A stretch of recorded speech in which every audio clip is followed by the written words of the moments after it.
Well, thank you for staying with us here on the AM show. Time now for us to do some talk. We're talking about some of the big issues happening in our country. Top on that list definitely will be the power outages. My guest, one in studio now seated, Mohammed Abdul Aziz is Member of Parliament for Mio. Good morning to you. Good morning. You're good? I'm blessed. Nice. Good to see you. Yeah, you too. Well, he sits on a number of committees in Parliament. That includes the Local Government and Rural Development, Government Assurance Committee, Special Budgets, Communications, Poverty Reduction Strategy. Lots of committees. Are you still Interestingly, I would have to make time to go and correct the information on our Parliament website. I serve on Local Government Committee and Poverty Reduction Strategy Committee. Okay. I don't know why my name is captured under Special Budgets Communications. I don't serve on those committees. Okay. At least every member serves on 2, maximum 3 committees. Okay. I serve on 2 committees. Otherwise, you'll be too busy. I'll be too busy. Well, our first issue has to do, of course, with the power outages. I'll come to you, Mr. Abdul Aziz, but I want us to go on the phone lines first and speak to Mr. Kwame Gentwa, who's an energy analyst. Good morning to you, sir. Thank you for joining us here on JoyNews. Hello. Show. Hello, sir. If you can hear me, can you? Good morning to you. I can hardly hear you. Okay, great. So, since yesterday I can hardly hear you. You can hardly hear me? Okay. Yes. So maybe we have to reconnect again because I'm talking on top of my voice right now. Is it better? Is it a better connection? Yes, this is better. Okay, great. We've been trying to find what's been happening in the energy sector with the power outages. Yesterday, I engaged Mr. Bembuachi and Kojo Poku, who is also an energy analyst. And, you know, the conversation really was the fact that in the end, it looks like there's a blackout, really. We don't know how much load we're shedding. We're not sure exactly what's happening. Maybe you have some more concrete story to tell. So first of all, let me ask from what's your understanding of what's happening currently? Well, yesterday, good morning to you and good morning to your listeners. Yesterday, I tried to find out from Ghana Gas whether there was a major problem with the production of gas to the IPPs and to all those they serve who generate electricity. And what they said to me was that there was planned maintenance on the pipeline between Etuabo and Tema, and another planned maintenance between Etuabo and the Takrady IPPs, and that it was something that had been planned and something that the government announced that such a thing would happen. And also they indicated the West African gas pipeline maintenance that was going on. So this has created some distribution challenges, but they were sure that by next week everything would be kosher. Now, the way I look at it is that you knew these planned, and that's the operative word, that there were going to be planned maintenance. Do we not plan for those planned maintenance? And so if we're not going to be able to send gas to some of these IPPs and some of these generation plants, don't we plan for other fuels to be used? And if we don't plan, don't we tell the people that, look, this is going to go on, so we're bringing out a load shedding program so that everybody can be aware of what is happening and give a time scale as to when this planned maintenance would end. And I think for me, it's been a question of having adequate funds and being able to plan towards whatever maintenance is going on. I don't understand how you are doing maintenance, and because you're doing maintenance, the people should go through load shedding. I don't understand that. I don't see how that works, because we pay our electricity bills. In fact, this morning, I've been listening on your sister program, the fact that we don't have street lights and some of the mayhem it's causing on the road. So far as I can see, and so far as I hear what they say, I don't think they have handled this thing properly. The sad thing about it is also that it's not the first time of going through plant maintenance. It's not the first time of going through Dumsor. Dumsor has been with us since the time of President Rawlings. Every president that has come in the Fourth Republic has experienced Dumsor, and you'd have thought by now we would have gotten it down to a T as to how to handle it. I don't see how you do not advise your clients that we're going through this particular exercise, and so we do not have an alternative. So this is the program for load shedding so that people can plan. I remember during the 4 years of Dumsor, what most Ghanaians were saying, okay, if you can't find us an alternative, at least tell us. Tell us when this thing is going to start. Tell us which areas are going to go off. Tell us when it's going to end. We don't seem to have learned from that. And I find it very difficult that government after government would repeat the same mistakes. It shows not just to the people. So how should the people, it's good you went to the people, how should the people be understanding, what's happening? How should we take it? Because the fear really, and a lot of people, because we're all feeling it, and it's, you actually don't know when it's going to happen. It just reminds you that Dumsor is back. Is that the understanding that we should get? You see, the mistake a lot of the authorities are making is what has been embedded in the minds of the people. Dumsor through the years has affected a lot of Ghanaians. And so it's already in the minds of the people. The moment you feel or you see the lights going out, 2-3 days, everybody says Dumsor is back. And so you communicate effectively with the people. That is what kills perception. Every step of the way, even if it's the load shedding is for 1 day, even if the maintenance is for 1 day, continuously communicate with the people. Give you a typical example. PDS. After the debacle of PDS, has anybody come back to Ghanaians to say what they're going to do to restore or how we're going to get the distribution side of ECG on a straight course? Has anybody said anything? I don't know whether you have heard. Nobody has said anything after the debacle of PDS. How do Ghanaians know what is happening? And energy is key in everything we do. Key. As I speak to you now, if the lights go off, kaput. No interview. You can't do your work. That shows how important energy is. And if it's so important, you need to communicate to the people. Let us be part and parcel of that tenure of communication so that everybody is aware. But if you keep quiet and you assume that, the people will take it, it is something that Ghanaians are used to, you're making a big mistake. And that is one of the challenges I find with successive governments with regards to Dumsor. Communication is key. Before I end this conversation with you, do you know how much load we're shedding?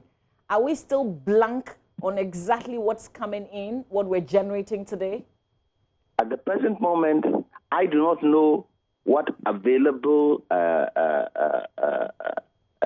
fuel there is to power which IPPs, to power generation plants, and I haven't been told how much load we are shedding. All this information should be at the tip of our fingers. All this information, ECG should come up with it. And in fact, where ECG is concerned, we have reverted to you with regards to the debacle of PDS. Isn't it time for you to do things right so that Ghanaians can be on your side and talk for you when something like PDS comes up again? But no, we've gone back to our normal self, where ECG won't even tell us how much load we are shedding. I do not know what the fear is. And government should be very careful, because Dumsor was what took the NDC out of power. It shouldn't take Ghanaians for granted. Shouldn't. Well, I thank you for your time with the analysis this morning.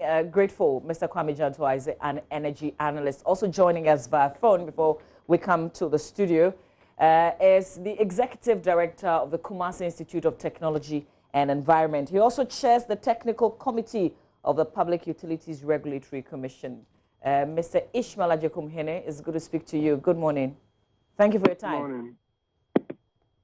So the analysts are struggling to find what the issues are, but I want you to talk to us as citizens who are experiencing these blackouts, and we have no idea when this is going to end. We actually also don't know when it's happening or when it will not happen. How should we be taking this?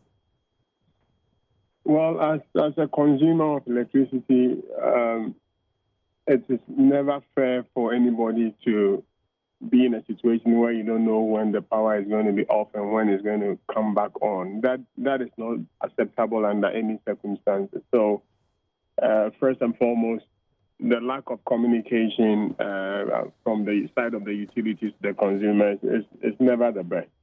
But whether or not it's the utilities who are refusing to communicate or there is some higher authority refusing to let them communicate, that's another issue that we probably can interrogate. But the bottom line really is that there's been some generation shortfall.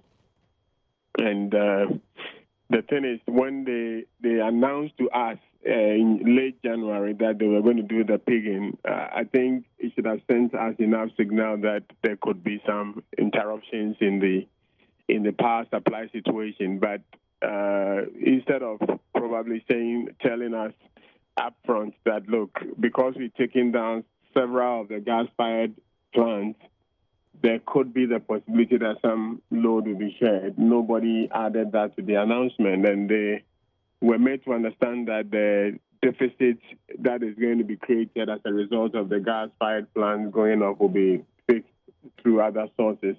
Unfortunately, that's not what we're seeing. So, yes, there's been a deficit in the region of between 150 megawatts and 200 megawatts, which is being managed. But I think the concerns that Ghanaians are raising very legitimate, and nobody wants to have the situation where you can't plan your life. I think the good side to all this is that it's probably coming to the end of this situation, and I think we've endured enough the whole of February with all these outages. I think. How do you know we're coming to the end of something that nobody's sharing details, with us, the people?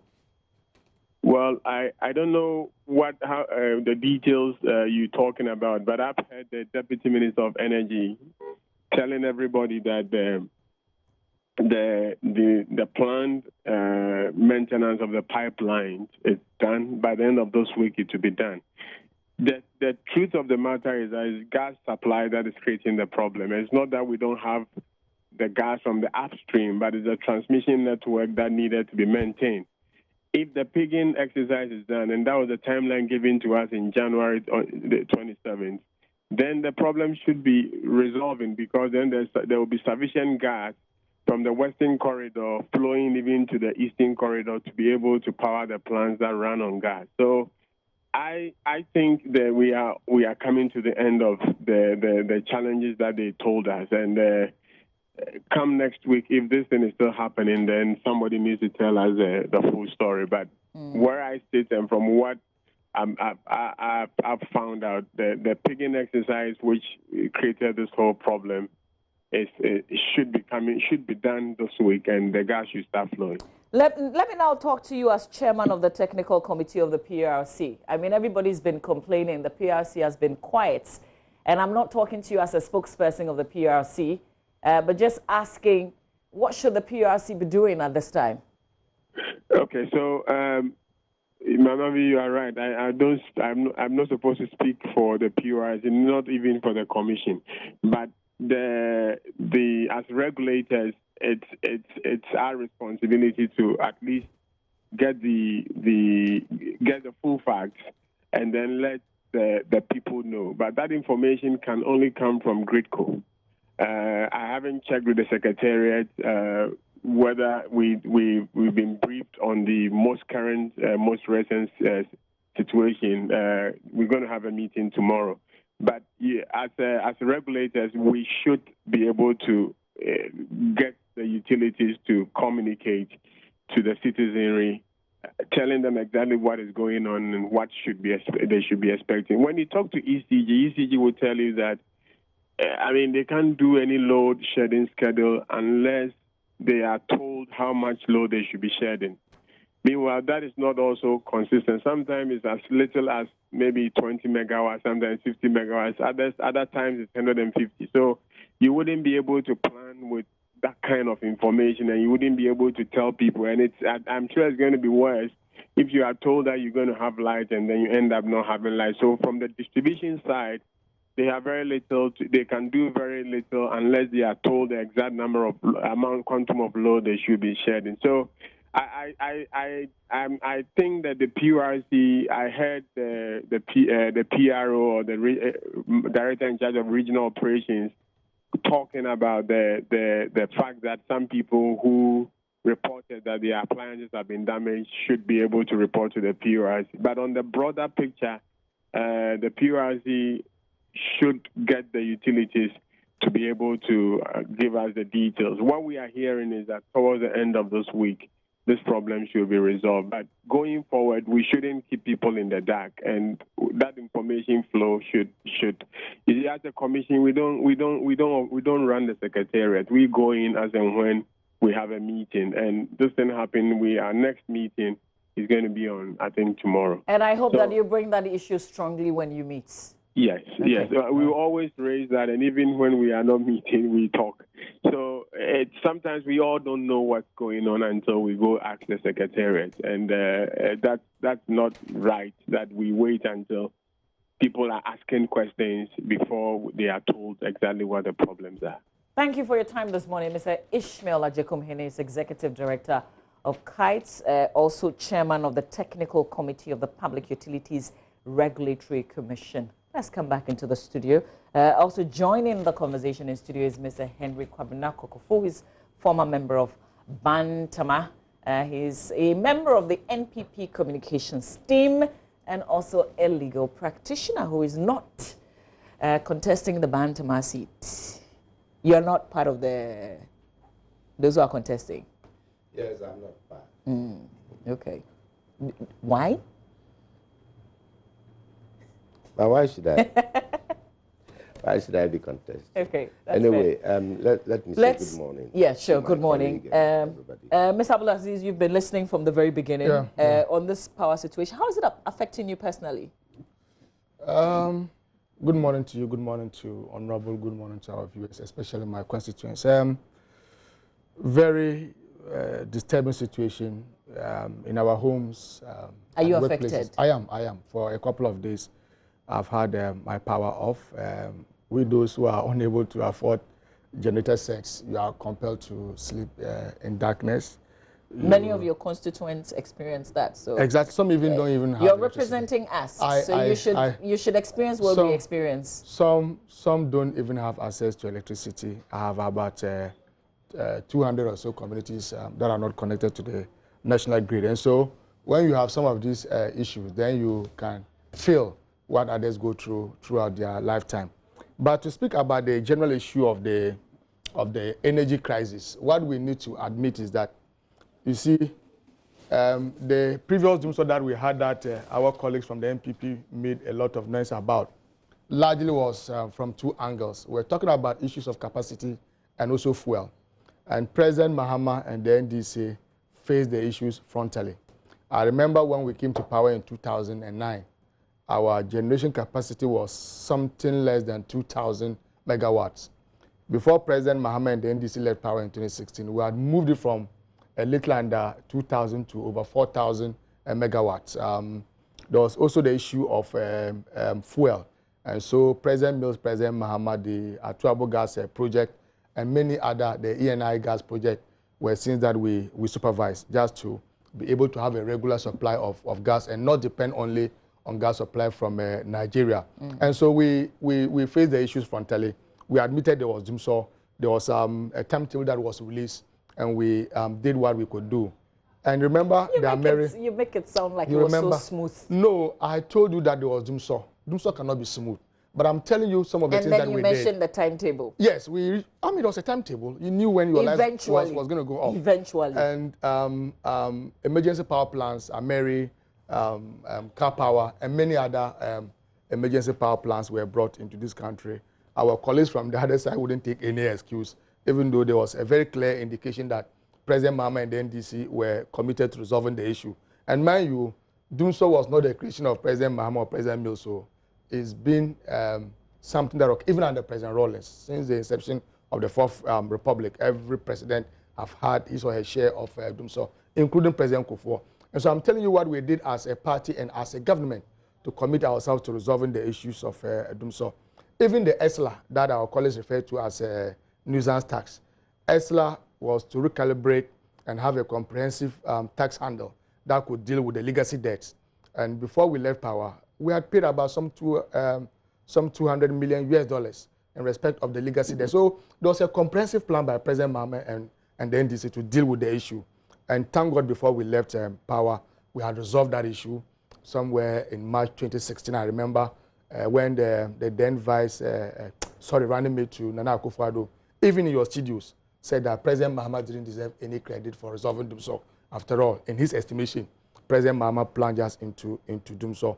You also remember the issue of the $498 million Compact 2 that we secured from the Millennium Challenge Corporation in the US, all targeted at reforming the energy sector. And so our track record as a party and as a government in dealing with the power sector cannot be challenged.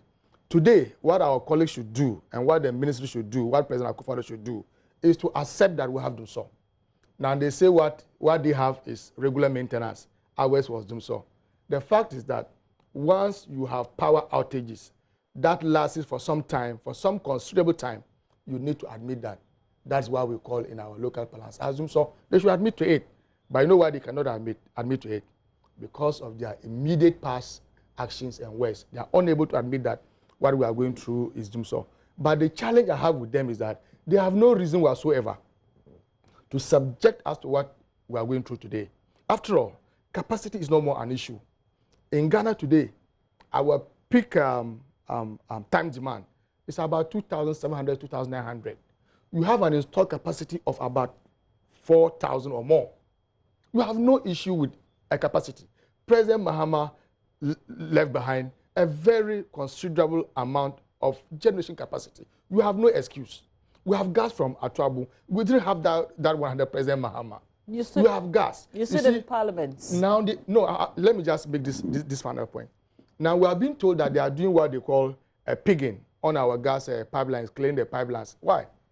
If we don't have gas, you buy fuel to fire the plants. America can use fuel. Car Power can. We have a lot of plants that are dual fuel plants. And so if you can't get gas, buy fuel. Are you considering costs as you say buy fuel? Oh, what has changed today that they cannot buy fuel? We bought fuel to power some of the plants. We did. So it is just a matter of the government being broke. They cannot get money to buy fuel to power the plants. They cannot meet statutory payments. And me, I'm worried that as a country, as a system, we are broke. But the individuals are rich. The party is rich. Government appointees are very NPP. And let me just give a very good example. At the very time that we cannot get money to even buy fuel to power our plants, just last December, during the Christmas, every branch executive, and do you know how many branch executives we have in Ghana for each of the parties, NPP and DC? Over 30,000 polling stations. Each polling station has a minimum of 5 executives. Each of them receive 100 Ghana cedis for Christmas. From who? From NPP as a party. It's on record. Yeah. They can't deny it. So what's wrong with that? What's your issue with that? My issue is that we are unable to get money to buy fuel to power our plants, and yet we can get money for our party activities. It is worrying. The system is damn broke. Look, they must admit that Dumsor is back. They must release a timetable that would guide industry and homes so that you know that today I don't have power. You can plan.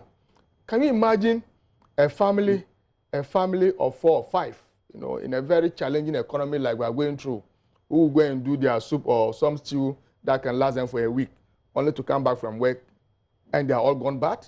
They'll be forced to go back to the market under these hard times. So all that we are saying is that, please, Nana Akufo-Addo and the NPP, they should release a timetable that will guide individuals and companies. Mr. Kokofu, yes. do you experience what the rest of us experience in terms of the power outages where you live? No, I do not. Oh. Where do you live, sir? Community 20. Okay. There hasn't been any power cuts. Of Abattoir, yeah. Then you will not appreciate what we're talking about, would you? Oh, why or not? what Ghanaians are complaining about? Oh, why not? I have relatives, I have friends, and I've been hearing some of the complaints coming up here and there. But let us situate the whole challenges that we go through. When we talk about Dumsor, or we talk about planned power outages, we're talking about a long-term effect, something that has the propensity to stay with us for a longer period of time. And that, I mean, it's an acute situation where somehow hopelessness sets in. They keep on saying, yes, Dumsor happened with Rawlings, it happens with Kufuor and all that and all that. We are looking at the time frame. A month power outages due to challenges here and there, or maintenance, routine maintenance being carried out, or is it the case for an entire 4-year running? We have these power outages and cost so much economic loss to industry, the medical field, health sector, so to speak, and indeed all spheres of our economic sectors. We are here where we are because of planned, it wasn't unplanned, planned routine maintenance that was going to go on. Maybe along the line, unfortunately, they might have miscalculated something of the sort. The Deputy Minister, Ureku Edu, has come out to explain to the people of Ghana that within a matter of days, we should be able to cross over. But you know that's not the issue of the people. I mean, we know that we will go through challenges. But why not tell us? Why don't you tell us when we're going to go off so we can plan? I guess it's recently, I mean, that's what people are echoing. That's the message. I should know when I'm going to go off. Yes, that rests with the power distributors, I mean, those working around it. That's not an issue for the energy ministry? Well, that's the supervising ministry? Well, that is part of that. It is their responsibility to come out to tell us exactly what is going on and what we need to do. But for my colleagues at the other side to paint the picture as if we are back to their dark old days where you wake up totally and there's no light for you and all that power for you and all that industry suffered. We are not there, and we will not get there. Don't pray and don't hope for calamity or something. Are they praying and hoping? Yes. Are they not just telling us what the reality is? What everybody's reality they are hoping is? for what do you normally call what? I mean, there was Dumsor in our time, so today too there's Dumsor in the time of Nana Akufo-Addo. No, we are not in that situation yet. We haven't gone there. So which situation are we in? Where is it not power cuts?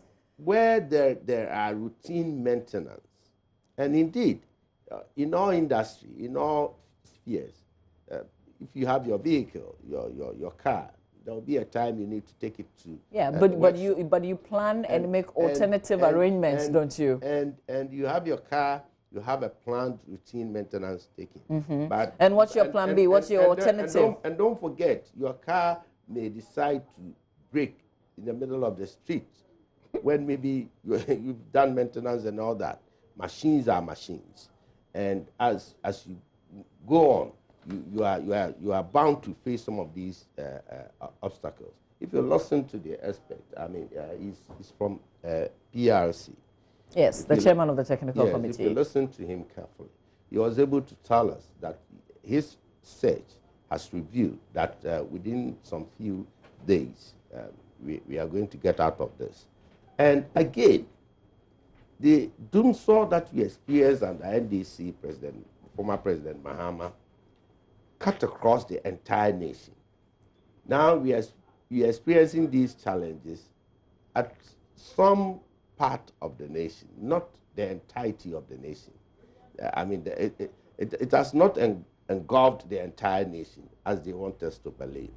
So I will entreat the operators, the stakeholders, those who are supposed to, are not those who have the mandate to ensure smooth supply of electricity, and for that matter, power, to come out, tell us exactly where we are and where we'll be heading towards. That was a legitimate request from the people of Ghana, which I side with. We should know the state where we are in and where we'll be going further. But for equalization purposes, that NDC want to put it out there. Is it only NDC that is complaining? Yeah. No, Ghanaians, I've told you, legitimately, Ghanaians have the right to complain and to ask for. But when the NDC does, then it's equalization. No, you see the twist they give to it. And it's like, yes, we experienced Dumsor, and today too, yes, there's Dumsor, as if they are happy that we are in there, just for them to have some kind of political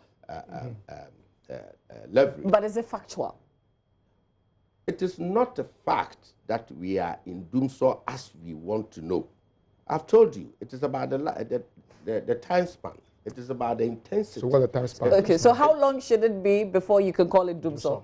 If it had gone beyond 2, 3, 4 months, 6 months into 4 years, and then the entirety of the nation is engulfed in darkness. Okay. Then you can. So now you've given us a definition in terms of timeline. That's one that you disagree with. Mr. What's your definition? Once he's given us a definition. Has given us an operational definition for Dumsor. Yeah. That when it spans for 6 months and beyond, yes, it is Dumsor. What is yours? But when you have it for 2 months, but when the entire country of the nation, yeah. But when you have it for 2 months, not 2 months, 1 week. Oh, not 1 week, not 1 week.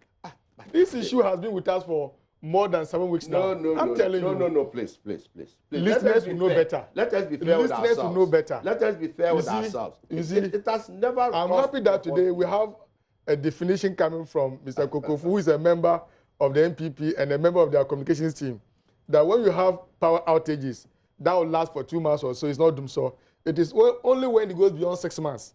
You see, you must be able, you must be humble enough as a government. It is not as simplistic as you're trying to put. You see, the point here is Mr. Kugofu, the consistency. Our power is off. The consistency and the persistency of the power outages. Yes. Spanning along some time limit, the considerable economic cost or damage that so ensued can definitely be defined as having that kind of the severity of Dumsor, the severity may be at levels.